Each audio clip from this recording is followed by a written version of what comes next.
안녕하세요. 결혼한 지 올해로 3년 차인 30대 여성입니다. 사랑만 있으면 그게 뭐가 됐든 극복할 수 있다는 어리석은 생각으로 남편과 결혼했어요. 그러니 한마디로 제 팔자 제가 꼬았지요. 그런데도 불구하고 여기 와서 이렇게 하소연을 하는 건 이마저도 하지 않으면 제가 정말 제명에 못 살 것 같아서요. 남편이 폭력적이고 무책임한 모습을 보일 때마다 그래도 내 남편이니까 내가 이해해줘야지, 내가 보듬어줘야지 정말 도 닦는 마음으로 참았거든요. 그런데 이제 더는 안 되겠어요. 36살이란 제 나이가 이미 늦었다고, 모든 걸 단념하고 살기엔 너무 아깝다는 생각도 들고요. 남편하고는 사회생활을 하다 알게 된 사이예요. 당시 저는 의류회사를 다니고 있었고 남편은 거래처 직원이었죠. 처음엔 회사 일로 연락을 주고받았는데 그 횟수가 빈번해지다가 몇 번 만나면서 사적인 얘기도 조금씩 나누게 되고, 그게 계기가 되어서 알게 된 지 2년 만에 정식으로 연애를 시작했네요. 비록 사내 커플은 아니었지만 그래도 뒤에서 이런저런 말 나오는 게 싫어서 사람들한테는 알리지 않고 있다가 본격적으로 결혼 준비를 시작하면서 그동안 남편과 연애 중이었단 소식을 전했어요. 사실 제 연애 소식이 뭐라고 그렇게 쉬쉬했나 하는 사람들도 있었겠지만 거기엔 제 나름대로 이유가 있었습니다. 저희 친정부모님은 제가 중학생 때 이혼을 하셨거든요.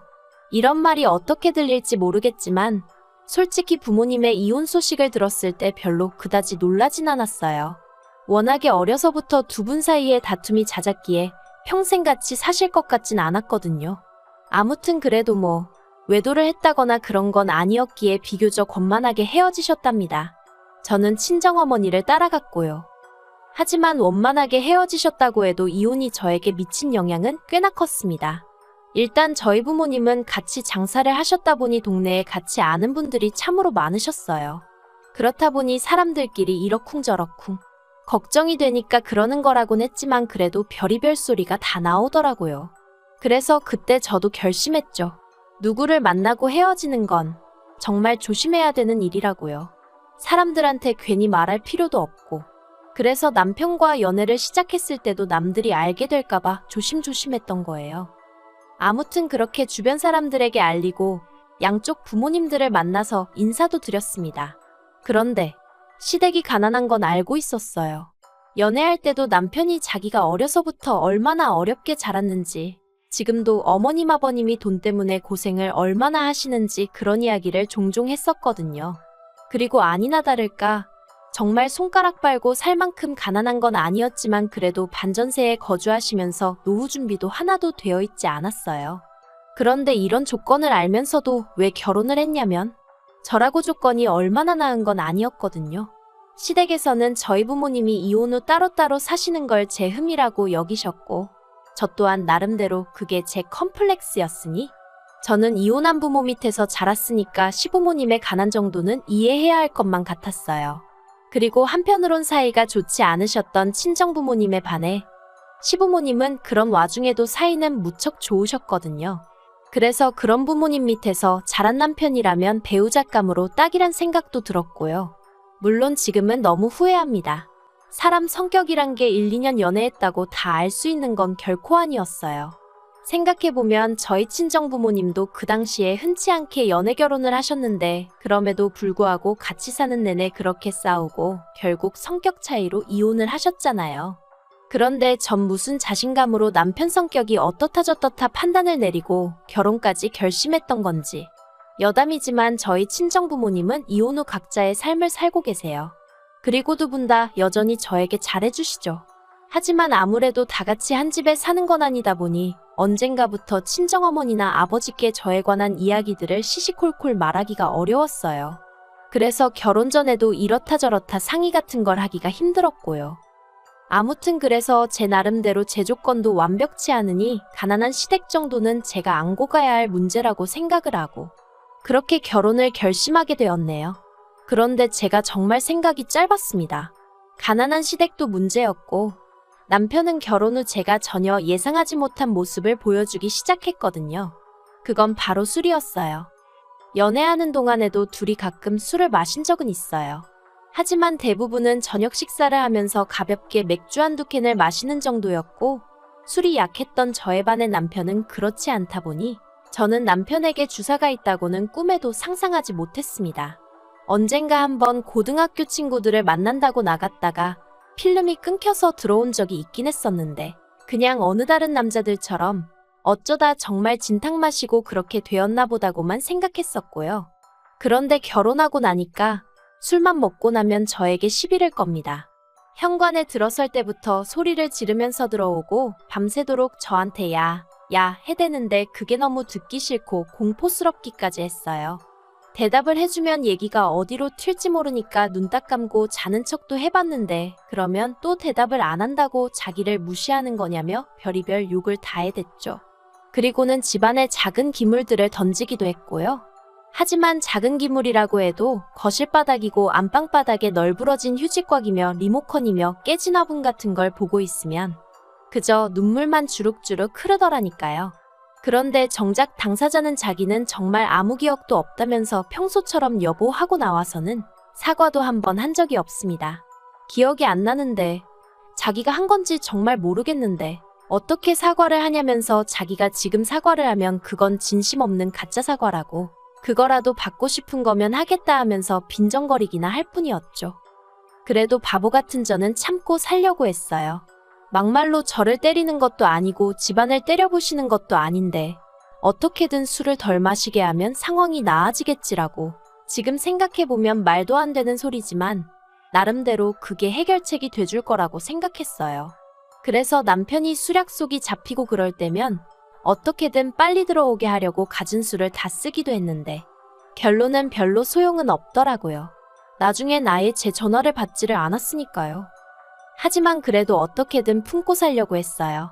친정부모님도 이혼을 하셨는데 저까지 이혼을 한다고 하면 그래도 친정부모님 두 분 다 얼마나 속상해 하실까 하는 걱정도 되었고 말하기 좋아하는 사람들이 얼마나 신이 나서 떠들까 싶은 게 그런 건 이제 겪기 싫었죠. 그래서 어떻게든 제가 내린 결정을 책임지려고 했어요. 그런데 이젠 못하겠습니다. 주사 문제도 힘들어 죽겠는데 돈 문제까지 얽혀버렸거든요. 결혼 당시 시댁으로부터 받은 도움은 전혀 없어요. 반면에 친정에선 그래도 친정어머니가 3천, 친정아버지가 1,000만 원 해주셨죠. 그런데 이를 알고 시부모님께서 기껏 하신 말씀이 남편이 저보다 연봉이 높지 않냐 이거였는데 그래요. 연봉 자체만 놓고 말하자면 어머님 아버님 말씀대로 남편이 저보다 잘 벌었어요.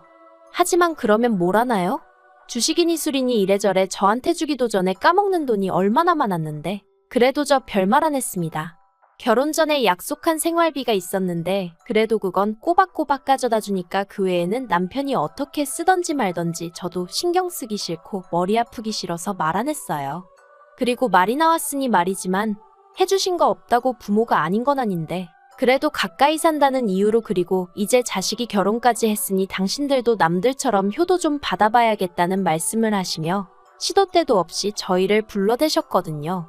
점심 먹자, 저녁 먹자, 어디 맛집 가자, 영화 보러 가자. 그리고 그럴 때마다 돈은 의뢰껏 저희 부부가 냈고요. 그런데 어느 날 문득 제가 계산을 해보니까 그런 식으로 시부모님을 한 달에 적게는 5번 많게는 10번도 보더라고요. 그러니 그 돈이 얼마였겠어요. 그런데 저 친정부모님은 2년 동안 6번 뵈었습니다. 친정부모님이 멀리 사시고 따로 사신다고 해도 차이가 너무 심하잖아요. 그러니까 정신이 탁 드는 게 그러다 올해 초 어떤 계기로 제가 새로운 도전을 꿈꾸게 되었어요. 그런데 원래 도전이라는 게 돈이 없으면 어렵잖아요. 그리고 저는 절대 은연중에라도 뭘 바라거나 그런 뜻은 없었는데 별 생각 없이 친정어머니랑 통화 중에 얘기를 한 거죠. 배워보고 싶은 게 있는데 돈이 제법 들 것 같다. 지나가는 말처럼요. 그랬더니 친정어머니가 그러면 엄마가 좀 보태줄게 하시길래 제가 괜찮다고 안 도와주셔도 된다고 아주 손사래를 쳤거든요.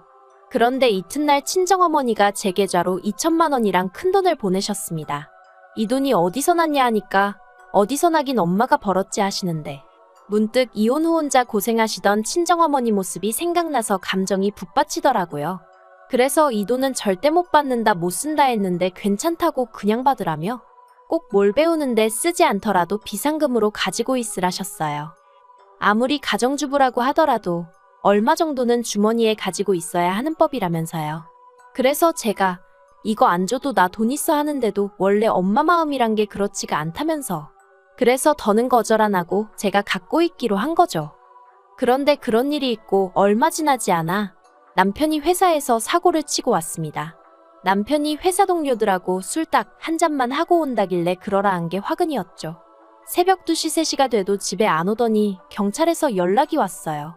사실 필름이 끊기는 일은 있었어도 저를 괴롭히긴 했어도 어떻게든 기어서라도 집에는 들어오던 인간이었거든요.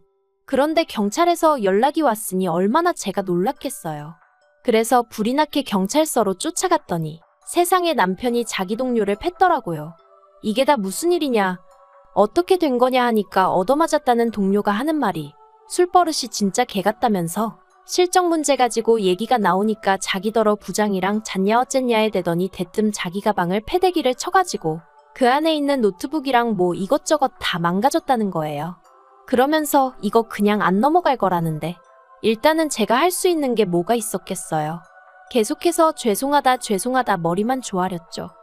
그리고 어떻게 해서 집에 데리고 오기는 했는데 이건 진짜 왼수도 이런 왼수가 없다 싶은 게 속 터져 죽겠더라고요. 하지만 여기까지 했으면 됐다. 나머지는 남편이 알아서 하게 내버려둘 심산이었습니다. 자기도 술 처먹고 사고를 치면 어떤 후폭풍이 오는지 알아야 할 거 아닌가 싶어서요. 그런데 바로 다음날 회사에 출근은 했는데 이제 회사에서도 난리가 났나 봐요.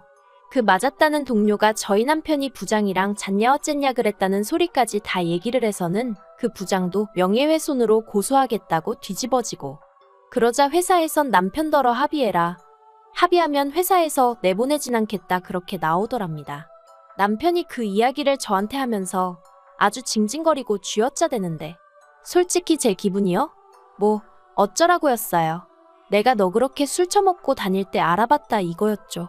그런데 남편이 합의해야 할 거 아니냐면서 저더러 돈 좀 달랍니다. 어이가 없어서. 그런데 저라고 여기까지 생각 못한 건 아니었거든요. 물론 회사 사람을 상대로 이런 일이 있을 줄은 몰랐지만 아무튼 그래서 제가 돈이 어딨냐, 당신 그간 나 생활비라고 얼마 떼주고 나머지론 다 뭐했냐, 당신이 알아서 해라 했습니다.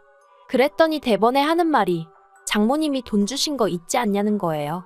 그건 어떻게 알았냐니까 그냥 어쩌다 제 통장 내역을 봤다면서 얼버무리는데 어이가 없어서. 그래서 그건 나 필요한데 쓰시라고 주신 거지, 당신 사고 친 거 수습하라고 주신 돈 아니라고, 그러니 꿈도 꾸지 말라고 했어요.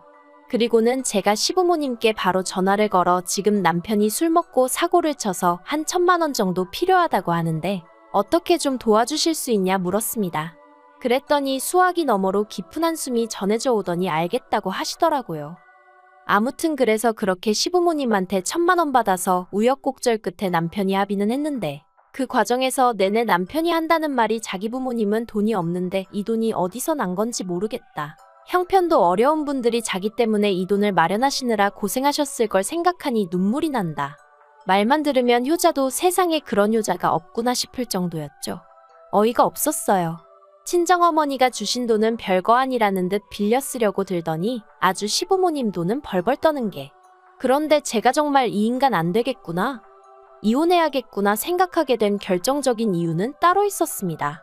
알고 보니까 시부모님이 소위 사채를 쓰신 거였어요. 너무 황당해서 제가 시부모님께 도대체 무슨 생각으로 사채를 쓰셨냐니까 아들이 죽겠다는데 생각은 무슨 생각을 했겠냐며, 그런데 당신들은 사채이자가 그렇게 비싼 줄 몰랐다고, 어떡하면 좋으냐고 앓는 소리 죽는 소리를 해오셨거든요.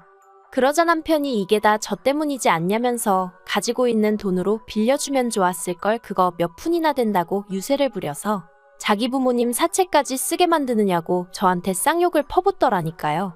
어이가 없었죠. 애시당초 남편이 술 먹고 깽판만 치지 않았으면 이런 일이 안 생겼을 걸 거기까진 따지지도 않고 돈 들고 있으면서도 안 빌려주는 제 탓이라고 우겨대는 꼬락서니가. 그래서 제가 남편더러 그걸 말이라고 하냐, 이게 다 누구 때문인지 정말 몰라서 이러냐고 따지니까 아무튼 사채빚은 저더러 갚으랍니다. 됐다고 제가 화를 냈어요. 말도 말 같은 소리를 해야지 상대를 해줄 거 아니냐고.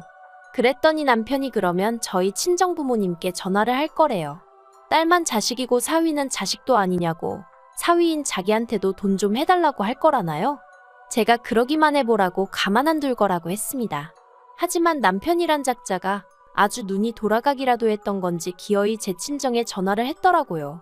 다행히 친정어머니께선 어느 정도 돌아가는 상황을 알고 계셨기에 또 술 먹고 이런 소리를 하는 거냐 화를 내시곤 그대로 다시 저희 시부모님한테 전화드리고 난리도 그런 난리가 없었네요. 그래도 다행히 저희 시부모님도 이번 일을 통해서 남편의 주사가 생각보다 심한 문제라는 걸 인지하셨기에 저와 친정부모님께 유감의 뜻을 전해오긴 하셨습니다만 결국 그 염치라는 것도 핏줄의 흐르기라도 아는 건지 어찌됐건 일단 급한 불은 꺼야 하지 않겠냐며 어머님께서 저희 친정어머니더러 돈 좀 빌려달라고 하셨다는 겁니다. 갚는 것도 되는 대로 조금씩 돌아가시기 전엔 다 갚을 거라고 하시면서요. 저희 친정어머니 말씀이 정말 기도 안 차시더래요. 사돈만 아니었으면 정말 뭐라고 한마디 하고 싶으셨답니다. 아무튼 이런 난리통을 단 며칠 만에 겪었으니 제가 남편한테 정이 얼마나 떨어졌겠어요. 그래서 남편한테 이 꼴쩍 꼴다 보기 싫고 친정어머니께도 죄송하고 이번에 그냥 어떻게 넘어간다고 해도 또 이런 일이 없으란 법이 있냐? 안 될 것 같다 헤어지자 했습니다. 솔직히 이제 와서 말이지만 남편과 살면서 여러 가지로 실망을 했기에 이후로 제가 임신하는 게 걱정스러워 잠자리에 좀 소극적이었어요. 그 일로 남편과도 여러 번 아닌 게 아니라 다투기도 했었고요. 근데 정말이지 그러길 잘했다는 생각만 들더라니까요. 남편도 제가 이렇게 피도 눈물도 없는 인간인지 몰랐다며 그래야자 이혼하고 나오는데 기도 안 차서 자기 사고 친 거 메꾸느라 진빚을 안 갚아준다고 피도 눈물도 없다니 정말 황당하죠. 친정어머니께선 아니다 싶을 땐 결단을 내려야 한다며 저더러 이혼하라고 하셨어요. 당신이 이혼을 하셨다 보니 행여나 쉽게 말한다 소리가 나올까봐 그간 몇 번이나 이혼하라 소리가 목구멍 끝까지 올라왔는데 참으셨었다며 이젠 정말 해야겠다고 이혼 그거 별거 아니라며 저더러 제 능력으로 벌어먹고 살 수 있는데 뭐가 걱정이냐 그리고 엄마도 있으니 기죽지 마라. 그 말이 어찌나 힘이 되던지 괜히 눈물까지 나더라니까요. 그래서 어제 남편하고 이혼 서류 접수했고요. 이제 시간만 흐르면 되는 상황입니다. 부디 한 달 동안 남편이 정신을 차린다던가 그래서 이혼만큼은 하기 싫어진다던가 그런 불상사는 없었으면 좋겠어요. 어머님 아버님께선 벌써 당신 아들이 어디 가서 저만한 며느리는 두 번은 못 데려올 거란 깨달음을 얻기라도 하셨는지 저한테 눈물로 호소를 하고 계시지만 어머님의 염치 없고 뻔뻔하신 태도도 제가 이혼을 결심하는데 한몫했거든요. 그러니 뭐 어머님의 눈물을 봐도 전 아무런 느낌이 없었어요. 아무튼 제가 제 팔짝 꼬았기에 제가 스스로 풀어봐야죠. 누굴 탓하겠어요. 그저 두 번의 같은 실수는 하지 않도록 조심하며 지낼래요.